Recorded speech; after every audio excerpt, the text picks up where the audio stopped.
We're going to use any excuse to celebrate around here. And we heard today is World Egg Day. Well, we got egg-cited. Who better to help us than noted egg enthusiast, Chef Craig Flinn.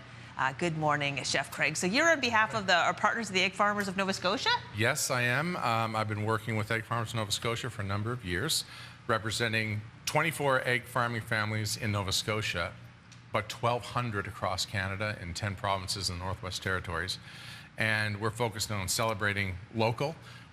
They make 10 billion eggs a year. They farm 10 billion eggs a year in Canada. So it's an incredibly important food source and source of nutrition. One of my favorites. Honestly, thank you, Egg Farmers of Nova Scotia. You do great work. Okay, what are we going to do with these beautiful eggs today? Well, this is World Egg Day. So we're here to celebrate the importance, we're here to celebrate the importance of eggs all over the world as a source of nutrition and for a food source, and also all those farmers. And what I came up with was an egg-centric dish that is very versatile, great for lunches on the run. And it's a cold crepe that you can fill with a variety of either savory or sweet fillings. But it's so easy. 2 ingredients. Yeah, this is what I can't believe. So we're going to start with a banana. Now, this is a recipe that some people might be familiar with, but it's very versatile, not only for the filling, but it ticks a lot of boxes. You know, it's gluten-free, it's dairy-free, and it's very, very high in protein. And so, what level of ripeness was this banana? So it was ripe, and it's another great thing. It's if you've got, a lot of us have those ripe bananas that we don't quite know what to do with. You have one left on your counter. You mash it up. Now I am using a fork for all of this because I don't want to incorporate too much air. Now you and I are each going to crack 1 egg into this. So it's 2 eggs and 1 banana. That's the ratio. You got right on. Okay. Perfect. And I'm going to continue to use the fork and beat it together. And I use the side of the fork to sort of incorporate it, but again, it's trying not to get too many air bubbles in there. So a whisk is not the right tool for this. And the reason for it is you want to be able to roll the crepe, and if you put too many air bubbles in, it will not roll properly. It will sort of break. I've got 1/3 of a cup measure. Now it takes about 4.5 minutes because you have to go sort of on low heat. So we're not going to have time to cook one fully. But you would take about a 1/4 to maybe 1/3 of a cup if you want a larger one into a slightly oiled pan. You sort of go like that. Low heat. Spread it out. Yeah, medium, low to medium low to heat. Okay. Every burner is different. Yes. But you give that a flip, cook it through, and this is what you end up with. This is the finished crepe, okay? That's gorgeous. And you can see that it's pliable, it's easy to handle, it's sturdy, okay? And now we can fill it with whatever you like. So some of the things that I have, you go savory or sweet. I've got a selection over here. We've got some cottage cheese with strawberries, and we're going to put some fresh chocolate on there. Gosh. This is Nutella and raspberry. Over here we have leftover jerk chicken with some pineapple salsa and avocado. Well, this is my question. I said, how could this possibly be a savory crepe? But you're saying just lean into the banana. Well, it has that banana essence, so why not? You know, think Caribbean, think curry, all these nice, great fruit and meat combinations. A curry chicken.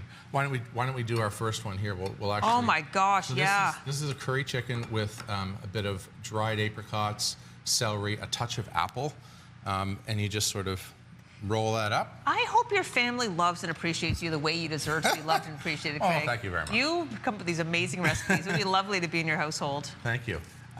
I think they do. I'm sure they do. We definitely eat a lot of eggs. That's great. Well, they are great. And the thing, I love supporting local. I love supporting local farmers. It's so important that we do this. It really is. So you can tuck that under. Yep. If you have a toothpick, you can do that. But there it is. You just roll it, stick it in a box.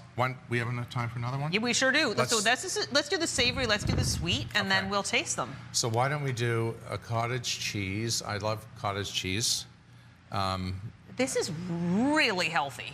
It is. Your guests wouldn't know it. They wouldn't realize it was healthy. It just tastes so good. And then you could totally bring this in your lunch for work. Absolutely. And you can do kid-friendly ones. Obviously, maybe not with Nutella. Just because why not? Because nuts in schools. Oh, I guess at home you could, though. You could, absolutely, at home you could. Yeah. A little bit of granola is a nice touch here. A little bit of crunch. Yeah. And why not some chocolate? Let's put some chocolate on this one, too. Why not shaved chocolate with the perfect little shaver that you brought in, along with the platters, which are your own personal platters. Like, you've got great taste in dishware too. Well, you know, you have to. Presentation is everything, right? Yeah. Even so with your again, eyes. I may have overstuffed this one just a touch, but that's okay. That's because that's exactly what I would do. But again, you just sort of tuck that underneath, and There you Away go. you go. Okay, so we're gonna. I was on the provided side. with fork and knife. We're gonna give this a go. I'll do Yeah. the savory first.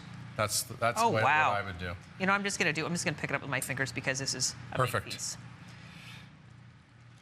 So these eggs, it's what's amazing, and so the message that I always like to give whenever I'm talking about Nova Scotia and Canadian eggs is our farmers, every store that you go into, you'll always find local eggs across this country. And that's quite an amazing thing. It doesn't matter where you go, you're always buying local, fresh, high-quality eggs.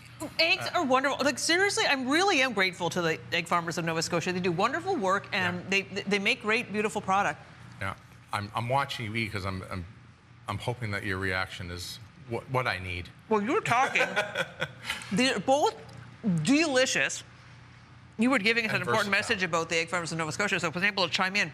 Both of these are winners. I will be making these today. Vicky, you got to get in here and eat this. You're going to love this. We always have extras for Vicky. Wonderful. All right, we have going to put this recipe on our website to make it easy for you to find. Thank you so much, Craig. Pleasure to be here. Thank you, very Egg Farmers much. of Nova Scotia.